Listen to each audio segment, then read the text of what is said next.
আপনি কি ডক্টর জাহেদের মতন গুপ্ত বিএনপি কিনা তাও আমি জানি না, না। আমি ওপেন বিএনপি, এত কালো টাকা নাই, অবশ্যই কম কালো অবশ্যই টাকা আমরা সর্বোচ্চ সর্বোচ্চ ব্যবহার এই করি। ব্যাপারে গণভোটের মতো একটা অপ্রয়োজনীয় জিনিসকে দীর্ঘমেয়াদী জটিলতার মধ্যে কেন ছিলাম আপনি তো জুলাই নিয়ে কথা বলেন কেন? ছিলাম। হাসিনার সঙ্গে যারা ছিলেন তারা তো এখন বড় বড় কথাই নো, বলবেন। হাসিনার সাথে আপনারাই ছিলেন। হ্যাঁ, আমি আমরা জুলাই এটাই। নিয়ে যারাই বলবে তাদের আচ্ছা, সামনে আমরা- প্রতিবাদ। এটাই হবে, তাও এটাই আওয়ামী হবে। লীগের মতো। কেন রতন আওয়ামী ভাইরে লীগের বলতে মতো দেন না। হ্যাঁ। না না কথাটা কথা শুনি উনি আমরা। বলবেন, তবে যা ইচ্ছা তাকে তাই বলতে বলা দেন। যায় না। ও, আচ্ছা, না, আপনি এখানে দ্বিমত সব দল মিলে পোষণ আমি মনে করি সবচেয়ে বড় মর্নিং শোজ দ্য ডে। সেই হিসাবে রাত্রবেলায় যে চিঠিগুলো সংসদ সদস্যরা পেয়েছিলেন নবনির্বাচিত, 2টা শপথের চিঠি পেয়েছিলেন, কিন্তু সকালবেলায় যে বিএনপি একটা শপথ গ্রহণ করেছে আর একটা শপথ গ্রহণ করে নাই, সেটা তাদের দলীয় সিদ্ধান্ত। কিন্তু এই শপথ গ্রহণ না করার বিষয়টি যদি তাদের এভাবেই থাকতো, তাহলে সেটা অন্তর্বর্তী সরকার, সিসি বা জাতীয় সংসদের যে কাঠামো রয়েছে সেখানে আলাপ আলোচনার সুযোগ থাকতো। কিন্তু একটা রেডি জিনিসকে এভাবে রিজেক্ট করে দেওয়াটা আমি মনে করি এটা ঠিক হয়নি। 2 নম্বর হচ্ছে আজকে 1400 শহীদ পরিবার এবং 30,000 আহত পরিবার কিন্তু এই জিনিসটা অবলোকন করেছে এবং তারা শকড হয়েছে। আমি মনে করি জুলাইয়ের মায়েদের কান্না আজকে বেড়েছে, আহতদের আহাজারি আরও বেড়েছে। এই শপথ না নেওয়ার মাধ্যম দিয়ে কোনো দুরভিসন্ধি আছে কিনা সেটা সময় বলে দিবে। আরেকটা জিনিস আমাদের কাছে খুব প্রশ্নবিদ্ধ হয়েছে যে বর্তমান যিনি স্বরাষ্ট্রমন্ত্রীর দায়িত্ব পালন করছেন সালাউদ্দিন সাহেব, তিনি কিন্তু অনেক ইনিয়ে বিনিয়ে অনেক কথা বলেছিলেন যে খলিল সাহেব দ্বৈত নাগরিকত্ব নিয়ে তিনি কিভাবে উপদেষ্টা হয়েছেন। আজকে সেই খলিল সাহেব কিন্তু পররাষ্ট্রমন্ত্রী হয়েছেন। তাহলে উনার ওই বক্তব্য উনি কি এক্সপান্স করেছেন না জাতির কাছে ক্ষমা চেয়েছেন? উনার সামনেই তো এই শপথটা হলো। তাহলে একই ব্যক্তির এই কত রকমের গান আমরা শুনবো, জানি না। আরো নতুন গানের জন্য এরকম আমরা বিরোধী অপেক্ষা দল করতে হবে। জামাতে বিরোধী হ্যাঁ। দলের থেকে আপনাদের এই গঠনমূলক সমালোচনাগুলোই সংসদকে উত্তপ্ত করবে এবং সেখান থেকে শুধরাবে বা সংসদের ভালো ভিতর কিছু বাইরে হবে। উত্তপ্ত হবে, জি। কারণ অনেক কিছু আপনারা হ্যাঁ, কারণ আমাদের বাড়িঘর এই ভেঙে যে ভুলটা দিচ্ছেন, ধরে দিচ্ছেন, আমাদেরকে খুন এটাই তো করতেছেন, positive একটা বিষয়। আমাদেরকে হুমকি দিচ্ছেন, আমাদেরকে ওপারে পাঠিয়ে দিচ্ছেন, কিন্তু ওপারে তো আমাদের এগুলো- জায়গা নেই, এই দেশেই আমাদেরকে মরতে হবে। তার মানে হচ্ছে যে এই যে জায়গায় আমাদেরকে তো রাজপথেও ঠেলে দিচ্ছেন। এই জায়গায় তো আমাদেরকে একটু মনে করলাম যে ফ্যাসিস্ট বিরোধী আন্দোলন করে 17 বছর একসাথে জেল জুলুম খেটে নির্যাতিত হয়ে আমরা একসাথে একটু ভালোভাবে কিছুদিন বসবাস করব, কিন্তু পাশ করার পর থেকে আমাদের বাড়িঘরে আক্রমণ, জ্বালিয়ে দেয়। একজন মঞ্জুরুল হাসান মুন্সি তো বললেন যে ভোটের পরে সব আগুন দিয়ে একবারে জ্বালিয়ে পুড়ে সারকার করে দিব। তাই ওনারকে আগুন বিষয়ক একটা মন্ত্রণালয় টেকনোক্রেট কোটাই দিলে বিএনপি হয়তো ভালো করতো। আচ্ছা, আপনার এই সমালোচনা থেকে নিশ্চয়ই ভালো কিছু হবে। আমরা এবার কথা বলতে চাই কমরেড রাজিকুজ্জামান রতন, কেন্দ্রীয় নেতা বাসদ। আমাদের আজকের বিষয় নির্ধারণ করেছে নতুন সরকারের কাছে প্রত্যাশা। সেক্ষেত্রে শুরুতে আপনার কাছে জানতে চাই, এই যে দীর্ঘদিন পর একটা আমরা সরকার গঠন হলো, আজকে শপথ নেওয়া হলো, একটু মান্নান ভাই বললেন না মর্নিং শোজ দ্য ডে বলে, জি কথা আছে। বিএনপি মর্নিংয়েই মনের মতো করে নাই তাদের, সুতরাং ডে শোজ হয়ে গেছে। না, সেখানে সংস্কার পরিষদের সদস্য হিসেবে শপথ নেয়নি যেহেতু। আমি জানি কি বলছেন উনি, তো মর্নিংটা ভালো শোজ করে নাই। ঠিক একইভাবে ওই আলোচনায়ও মান্নান ভাই মর্নিং শোজ দ্য ডে মর্নিংটা অন্যদিকে নিয়ে গেছেন, খুচরা আলোচনায়। আমরা ভাবছিলাম আজকে আমাদের প্রত্যাশা, ভবিষ্যৎ কিভাবে সরকারি দল বিরোধী দল কাজ করতে পারে সেই বিষয়ে নিয়ে আলোচনা হবে, এবং সেই এই বিরোধিতা করতে গিয়ে ঢালাও বিরোধিতার যে জায়গাগুলো আসছে সেগুলো না করা ভালো। সারা দেশে মানে বিজয়ী বিএনপি পরাজিত জামাতের উপরে আক্রমণ চালিয়েছে, খুন করেছে, বাড়িঘর পুড়িয়েছে, যেসব বললেন এগুলোর বেশিরভাগই ভুয়া। তারপর আওয়ামী লীগ অফিস বেশিরভাগই ভুয়া। আমি বলছি গত কয়েকদিনের যত বলতে দেন, শেষ করতে দেন। বেশিরভাগই ভুয়া। নির্বাচনের দিন খুলনায় মহানগর বিএনপির দপ্তর সম্পাদক কেন্দ্রে যাওয়ার পরে দেখে জামায়াতের নেতারা ভেতরে প্রচার করছে, কেন্দ্রের ভিতরে তাদের প্রচার করছে, নিষেধ করাতে তার সঙ্গে কথা কাটাকাটি, এক পর্যায়ে হাতাহাতি, ধাক্কা লেগে উনি পড়ে গিয়ে গাছে আঘাত পান, হাসপাতালে নিতে নিতে তিনি মৃত্যুবরণ করেছেন। এই রকম নির্বাচনের পরেও 2 জেলায়, মুন্সিগঞ্জে একজন আর একটা কোথায় 2 জন লোকের মৃত্যু হয়েছে। সেই মৃত্যু 2টাকে বিএনপি কিন্তু ওইটাকে খুব বড় করে দেখায়নি, ওটা তদন্ত হবে, আদালতে যাবে, কিন্তু বলেনি যে জামায়াত আমাদের নেতাকে মেরে ফেলেছে, কিন্তু জামায়াত বড় করে দেখালো।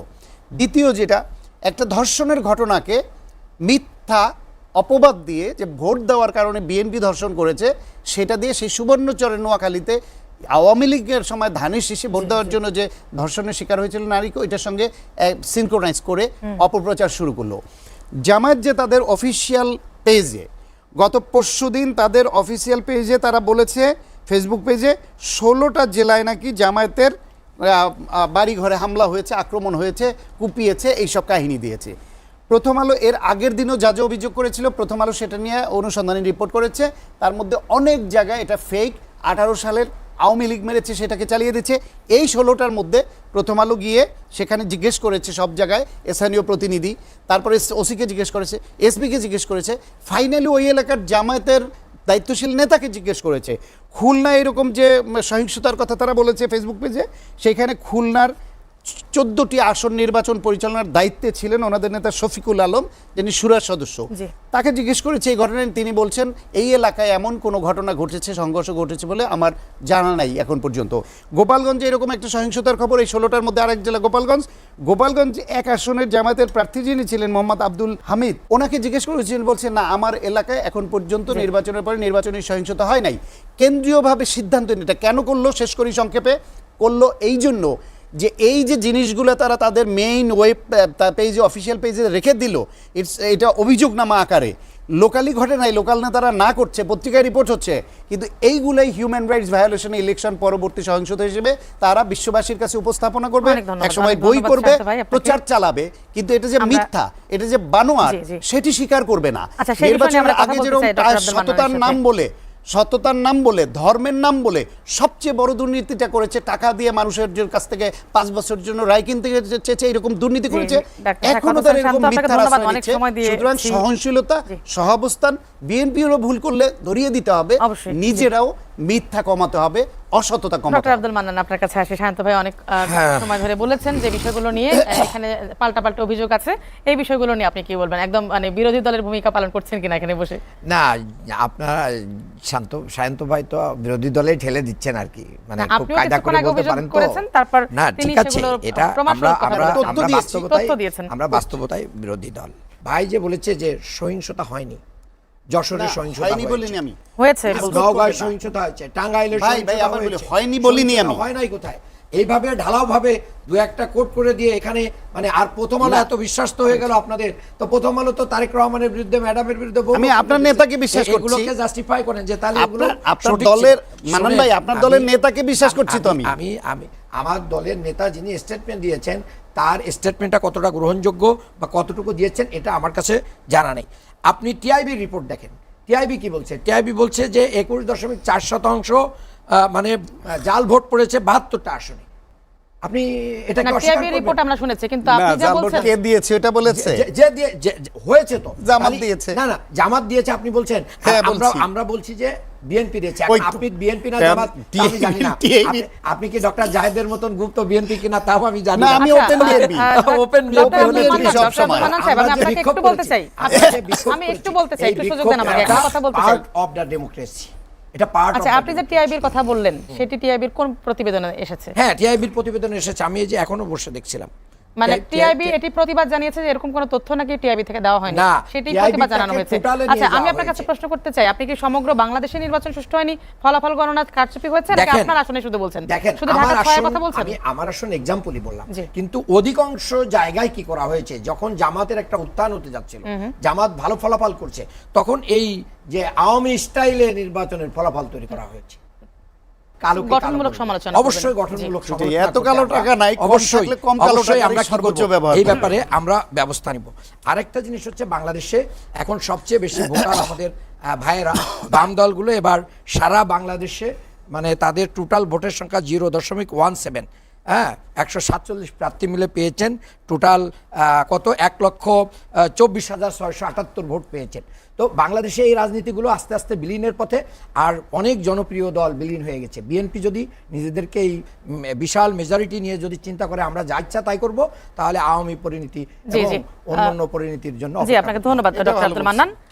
কমরেড রাজিকুজ্জামান রতন, আপনি কি বলবেন? বিএনপির জন্য এই যে প্রত্যাশার কথা বলা হচ্ছে, সেই প্রত্যাশা বাস্তবায়নে কতটুকু চ্যালেঞ্জ হবে, বা যে কথাগুলো বলছিলেন এখান থেকে আপনি কি বলবেন?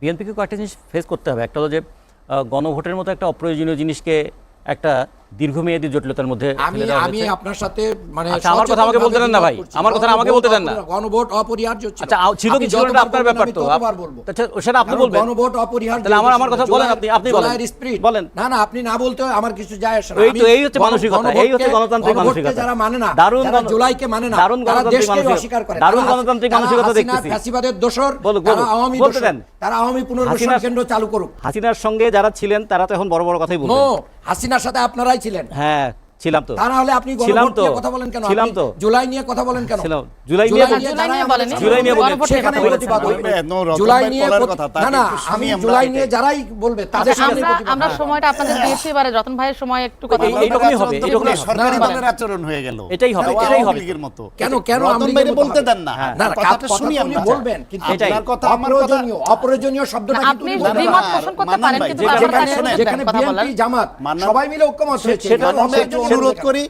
আপনার কথা এবং আমার কথা রতন উনি ভাই শুনেছেন, মনোযোগ দিয়ে চুপচাপ, শুনেছেন জি। না, ওনাকে বরং সুযোগ দিন। আমি আপনার মধ্যে একটু কথা বলেছি, এটা ঠিক হয়নি। রতন ভাই তো বলেনি একটা তবে- শব্দ, তবে যা ইচ্ছা তাকে তাই বলতে বলা দেন। যায় ও, না। আচ্ছা, না, আপনি এখানে দ্বিমত সব দল পোষণ মিলে আমরা করতে পারেন, হ্যাঁ, কিন্তু হ্যাঁ, সময়টা তো যা আমাদের শেষ ইচ্ছা দিকে। তাই আপনার ইচ্ছা আমাদের অনুযায়ী- সময়টা তো ভাগ এটাই করে দিতে হবে। গণতন্ত্র যে তার মতটা তাকে জি, আমরা প্রকাশ দেখতে করতে দিব। দেই। হ্যাঁ, আমাদের আবার একটু বলি যে রতন ভাই। আমরা যে কারণে আমরা ওই সনদেও স্বাক্ষর করি নাই। হ্যাঁ, জি। আমরা বলেছিলাম যে এটা একটা অপ্রয়োজনীয় জিনিসকে জনগণের উপর চাপিয়ে দেওয়া হলো এবং একটা দীর্ঘমেয়াদী জটিলতা এখন তৈরি হয়ে গেল। হ্যাঁ, আর বিএনপিকে আরেকটা জিনিস বোঝা বহন করতে হবে, সেটা হলো চুরি এবং চুক্তির দায়। যে বিগত সময়ে যে অর্থনৈতিক যে চুরিগুলো হয়েছিল এবং যে ধরনের চুক্তিগুলো হয়েছে সেগুলো তার বোঝা বহন করতে হবে। এখন ভবিষ্যতে শিক্ষা, স্বাস্থ্য, কর্মসংস্থানের ব্যাপারে তারা কি করবেন সেটা তাদের একটু দায়টা নিতে হবে।